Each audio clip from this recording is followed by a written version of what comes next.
코스피가 트럼프 행정부의 관세 부과 충격으로 2,500선이 무너졌습니다. 글로벌 보호무역 전쟁의 확산 우려로 비트코인은 93,000달러대로 급락했습니다. 미국이 우리 시간으로 4일부터 캐나다와 멕시코엔 25%, 중국엔 10%의 보편 관세를 부과합니다. 상대국들은 즉각 반발하면서 보복 관세 등으로 맞서겠다고 밝혔습니다. 우리나라도 트럼프발 관세 전쟁의 영향권에 있다는 우려가 커지고 있습니다. 정부는 우리 기업들에 미칠 영향을 면밀히 점검하고 대응해 나갈 방침입니다. 우리나라 2월 수출이 10% 넘게 줄면서 16개월 만에 하락 전환했습니다. 한국경영자총협회가 국내 대학 경제학과 교수 100명을 대상으로 실시한 조사에서 올해 경제 성장률 전망치는 1.6%로 제시됐습니다.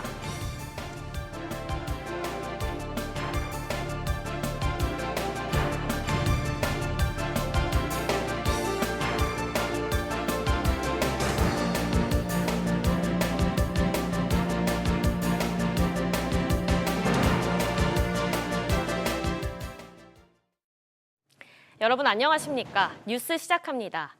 트럼프 2기 행정부의 관세 조치에 따른 글로벌 무역 전쟁의 막이 오르면서 시장이 충격에 빠졌습니다.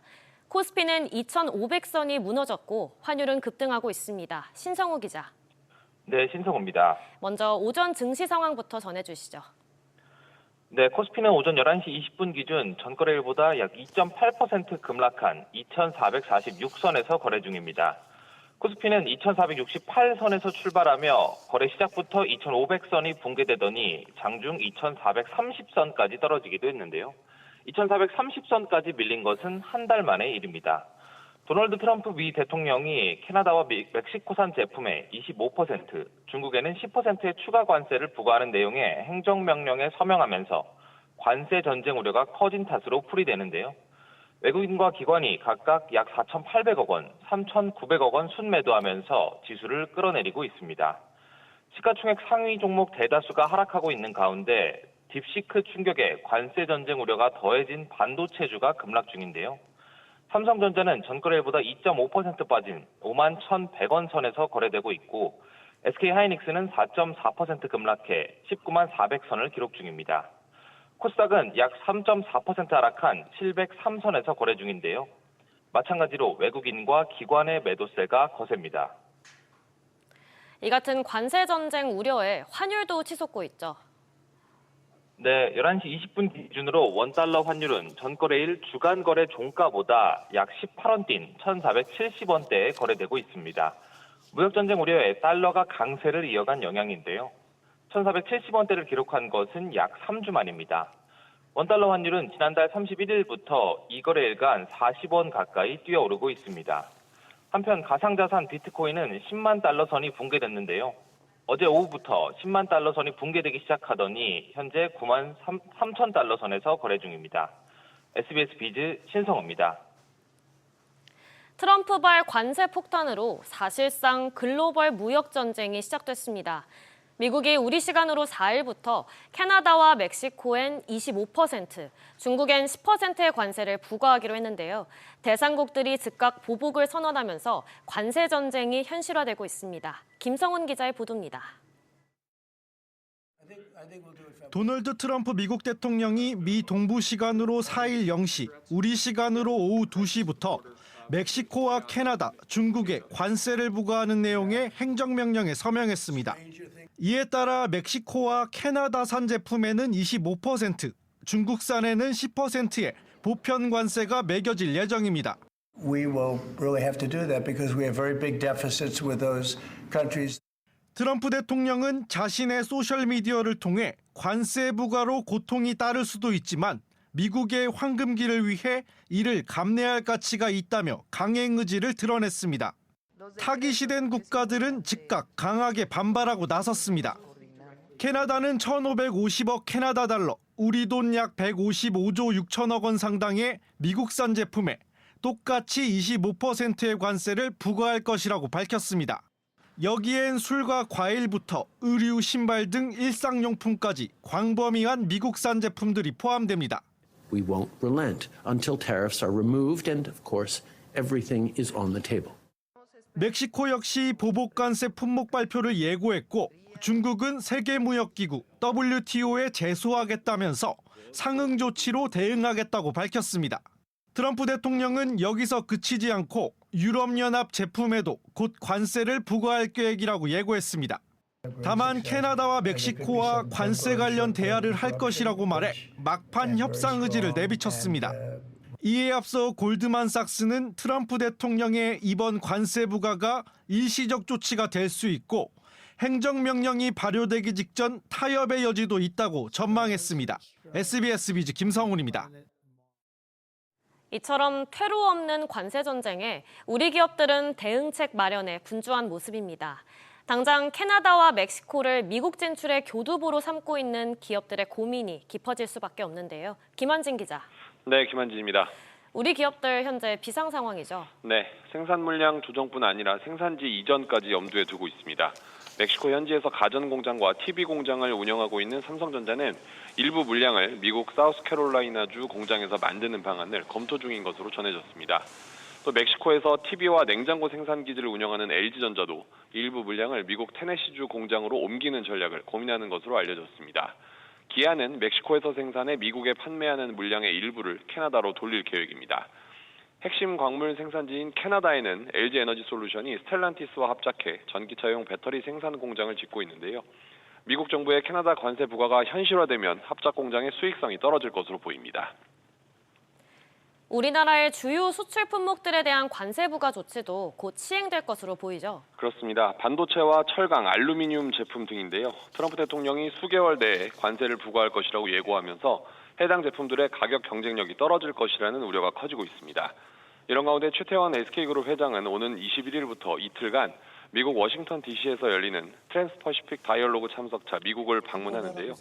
대한상인 회장이기도 한 최 회장은 트럼프 행정부 인사들과 소통하면서 우리 경제의 관세 리스크를 최소화할 네트워크 구축에 집중할 전망입니다. 최상목 대통령 권한대행은 미국 관세 부과 영향과 관련국의 동향을 면밀히 점검하라고 관계부처에 지시하기도 했는데요. 산업통상자원부는 시나리오별 대응 방안을 논의하는 가운데 워싱턴 DC 현지에 신속 대응팀도 파견했습니다. SBS 비즈 김한진입니다. 대표적인 내수 지표인 소매 판매액이 지난해 카드 대란이 있던 2003년 이후로 최대 폭으로 줄었습니다. 고물가 등 경제 침체에 더해 12월 계엄 여파까지 영향을 미쳤는데요. 정부와 국회는 본격적인 추가 경정 예산안 편성 논의에 착수했습니다. 취재기자 연결합니다. 정보윤 기자. 네, 정보윤입니다. 지난해 우리 국민들이 지갑을 꽉 닫았군요. 네, 지난해 소매 판매액은 2.2% 줄며 3년 연속 감소했습니다. 감소폭도 신용카드 대란이 있던 2003년 이후 21년 만에 가장 큰 데다 3년 연속 쪼그라든 것도 1995년 관련 통계 작성 이후 처음인데요. 승용차 등 내구재와 음식료품 등 비내구재, 의복 등 준내구재 모두 판매가 줄어들었습니다. 특히 12월 소매 판매액은 전월보다 0.6% 감소하며 넉 달째 반등하지 못하고 있는데요. 통상 소비가 느는 연말이지만 11월보다 악화하며 비상계엄 사태 여파로 더욱 얼어붙은 소비를 나타냈습니다. 한편 이 같은 내수 부진에도 불구하고 지난해 반도체 수출 회복 등에 힘입어 지난해 전산업 생산은 1.7% 증가했습니다. 이렇게 경기 침체 경고음이 커지면서 정치권도 추경 논의에 속도를 내는 분위기인가요? 네, 추가 경정 예산안에 반대하던 국민의힘이 논의 가능성을 열고 입장을 선회하면서 여야가 추경 논의를 본격화할 것으로 보입니다.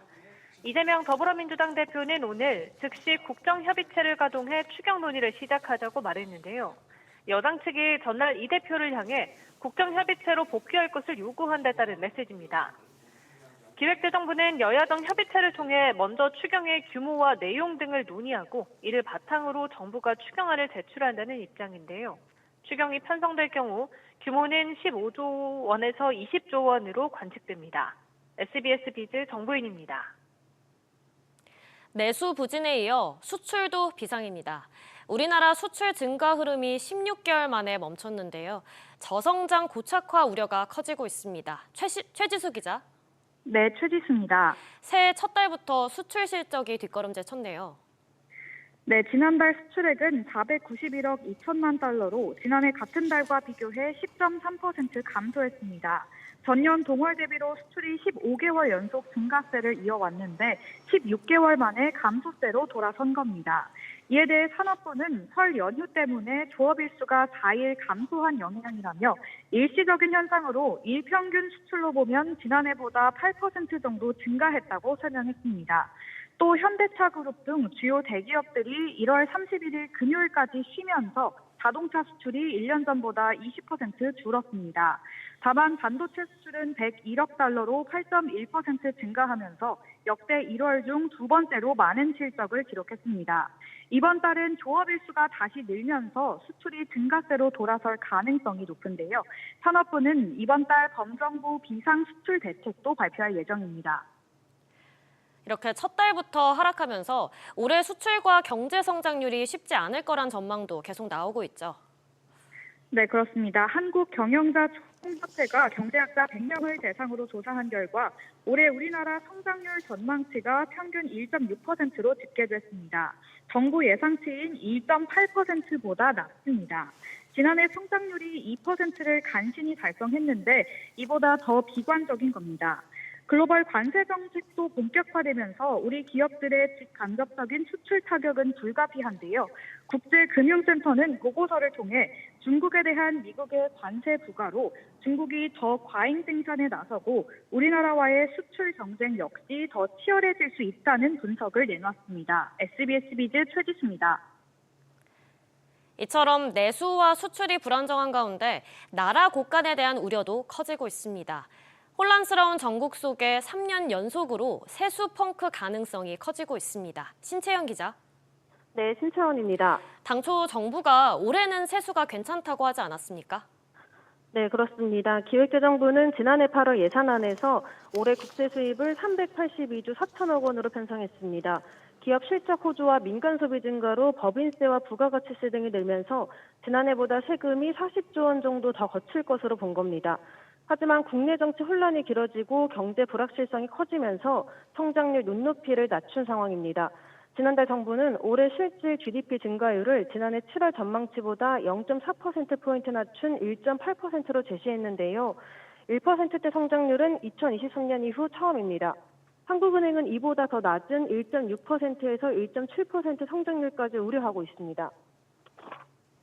기업 실적에 민간 소비까지 전반적으로 어렵다고 봐야겠죠? 네, 기업 성장이 둔화되고 실적이 꺾이면서 법인세 감소가 예상됩니다. 삼성전자는 지난해 4분기 6조 5천억 원의 영업이익을 냈는데요. 시장 전망치를 18.5% 밑도는 수준입니다. 소비 심리도 연말연시 급격히 얼어붙으면서 소비와 밀접한 부가가치세 세수 전망도 어둡고요. 부동산 경기 위축에 양도소득세 수입도 줄어들 전망입니다. 정부는 일단 지난달 세수 실적을 보고 대응할 방침인데요. 우려가 현실이 될 경우 세임 예산안을 조정하는 방안도 거론됩니다. SBS 비즈 신채원입니다. 지난달 5대 시중은행의 가계대출 잔액이 10개월 만에 감소했습니다. 부동산 경기가 침체되면서 추가 대출 수요가 줄어든 영향인데요. 자세한 내용 취재기자 연결해 알아봅니다. 이한나 기자. 네, 이한나입니다. 시중은행의 가계대출 규모가 줄었다고요? 네, 그렇습니다. KB국민, 신한, 하나, 우리, NH농협 5대 은행의 지난달 24일 기준 가계대출 잔액이 732조 3,656억 원으로 집계됐는데요. 이는 지난해 12월 말 734조 1,350억 원보다 1조 7,694억 원 줄어든 규모입니다.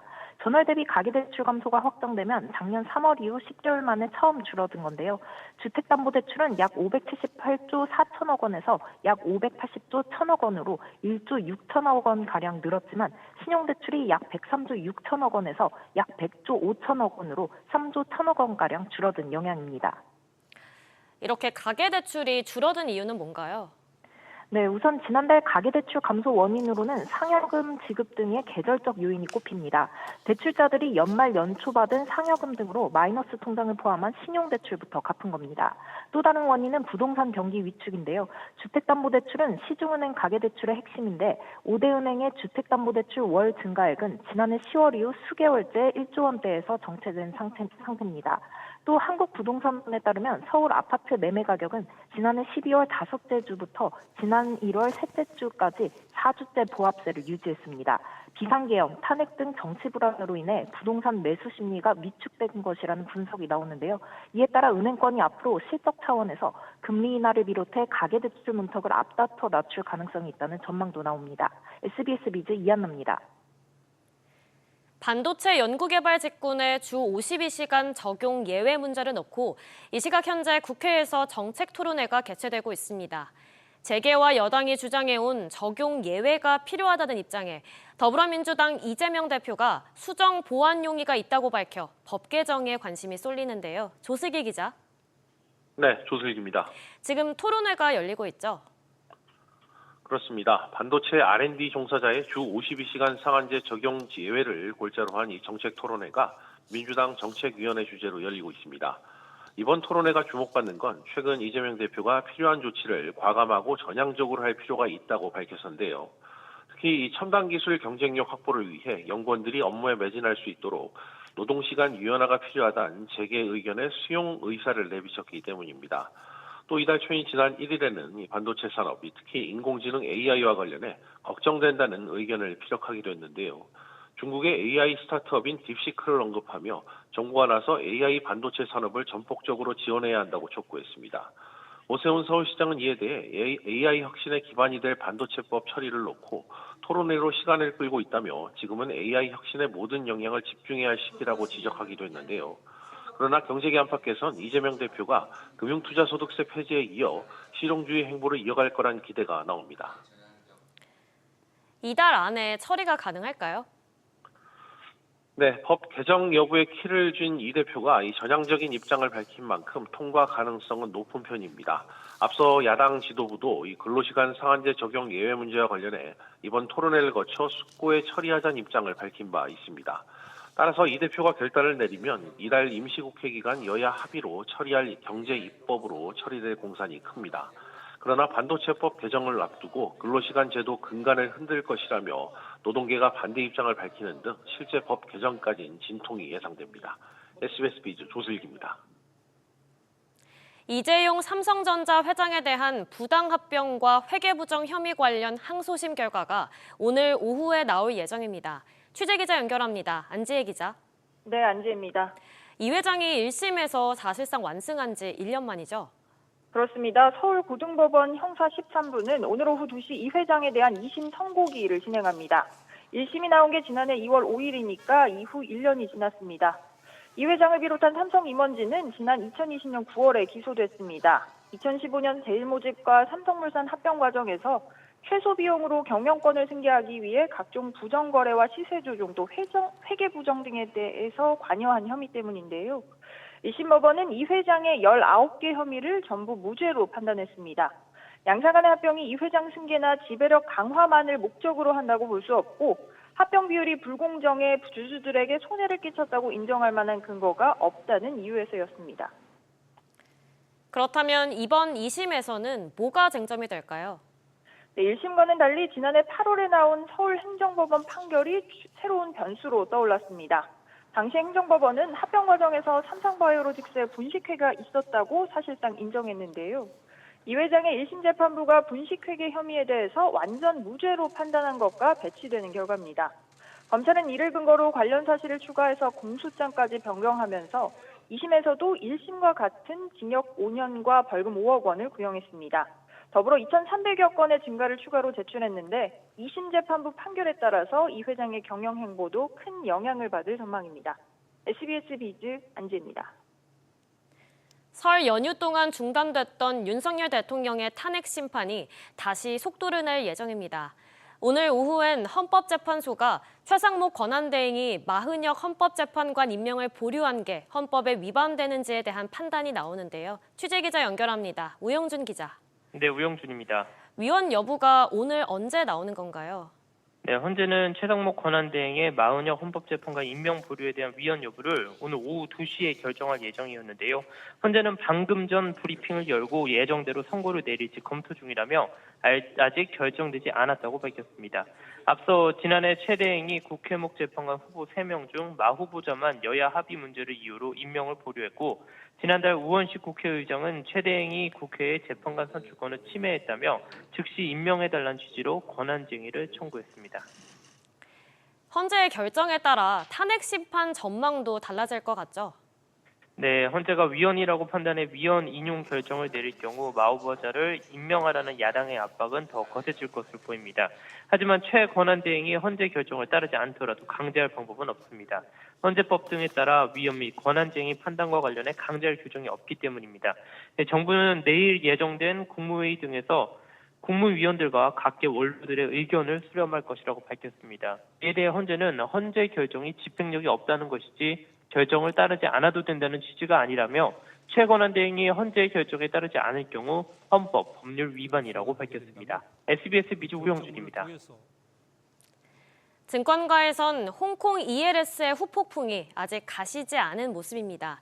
은행권은 자율배상으로 한숨을 돌렸지만 움직임이 더뎠던 증권사들은 특히 관련 민원 건수가 급증했습니다. 오서영 기자. 네, 오서영입니다. 지난해 증권사 민원들이 급증했다고요?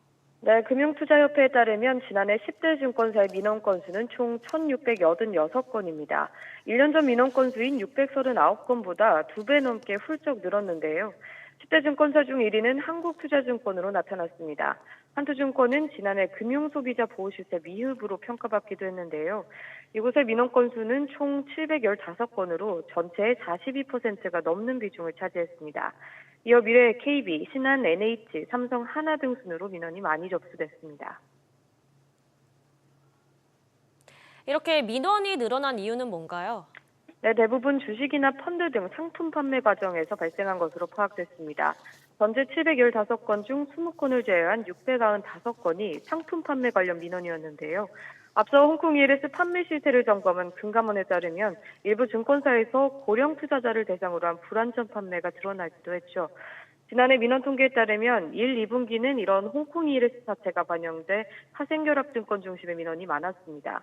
이어 4분기에는 펀드 관련 민원이 187건으로 급증했는데요. 해외 부동산 펀드의 투자 손실 사태 영향으로 풀이됩니다. 다만 중복되거나 반복되는 민원, 단순질이나 책임 소재가 아직 판단되지 않은 소송 등은 제외된 점을 고려하면 금감원에 접수된 건은 이보다 많을 것으로 보입니다. SBS 비즈 오서영입니다. 지난해 국내 상장지수 펀드 ETF의 괴리율 공시가 40% 가까이 늘어난 것으로 나타났습니다. 특히 미래에셋 자산 운용의 공시가 급증했는데 이유가 뭔지 취재기자 연결해 알아보겠습니다. 신다미 기자. 네, 신다입니다. 괴리율 공시가 도대체 얼마나 늘어난 건가요? 네, 한국거래소에 따르면 지난해 ETF 괴리율 공시는 모두 3,083건으로 1년 전보다 38% 늘어났습니다. 상장지수 펀드 ETF의 괴리율이 높아지면 투자자가 ETF를 제값보다 비싸게 거래했다는 건데요. 이를 투자자에게 알리기 위해 ETF 괴리율이 1% 이상 벌어지는 경우 자산운용사는 이를 한국거래소에 공시하도록 하고 있습니다. 특히 미래에셋 자산운용이 861건으로 27.9%를 차지하며 가장 많은 공시를 기록했습니다. 미래에셋그룹은 올해 삼성자산운용을 제치고 ETF 시장 1위로 올라서는 것을 목표로 잡은 것으로 알려졌는데요. 미래에셋 자산운용은 상반기 일부 콘택트렌즈 제조 판매사들의 거래 정지와 해외형 ETF의 LP 호가 제출이 용이하지 않아 ETF 괴리율 발생이 잦았다고 말했습니다. 또 어떤 자산 운용사들의 공시가 많았나요? 네, 지난해 한국투자신탁운용이 533건, 삼성자산운용이 446건으로 뒤를 이었습니다. 특히 한국투자신탁운용은 에이스 러시아 MSCI 상품에서만 245건의 괴리율 공시가 나타났는데요. 운용사는 러시아 전쟁으로 기초지수를 삼고 있는 지수가 더 이상 산출되지 않아 괴리율이 계속 벌어지고 있다고 말했습니다. 전체적으로 해외 상품을 많이 취급하는 대형 자산운용사에서 괴리율이 많이 벌어지는 일이 빈번했는데요. 이를 관리하기 위한 증권사 LP에 대한 제재는 미비한 수준입니다.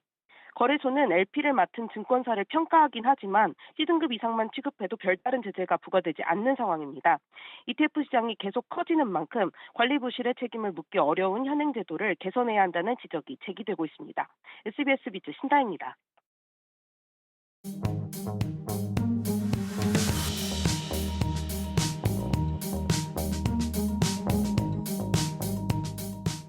안녕하세요. K웨더 공기진흥센터에서 전해드리는 대기오염 예보입니다. 전국 미세먼지 실황을 보시면 일부 내륙을 중심으로 공기질 나쁨에서 한때 나쁨 단계를 보이고 있습니다. 서울은 오전인 지금 공기질 무난한 상태고요. 오류 이동과 수궁동, 항동을 중심으로 먼지 농도가 가장 낮습니다.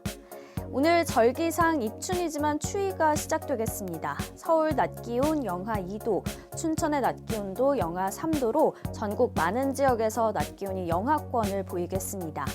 충남 남서해안과 호남, 제주도는 당분간 잦은 눈이 내리겠고 많은 양의 적설이 예상돼 피해 없도록 미리 대비하셔야겠습니다.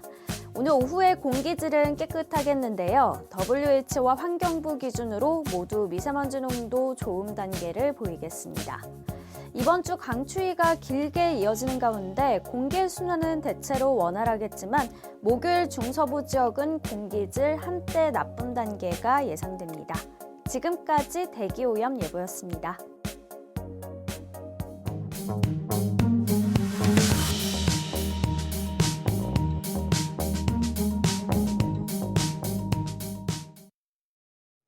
뉴스 마치겠습니다. 시청해주셔서 고맙습니다.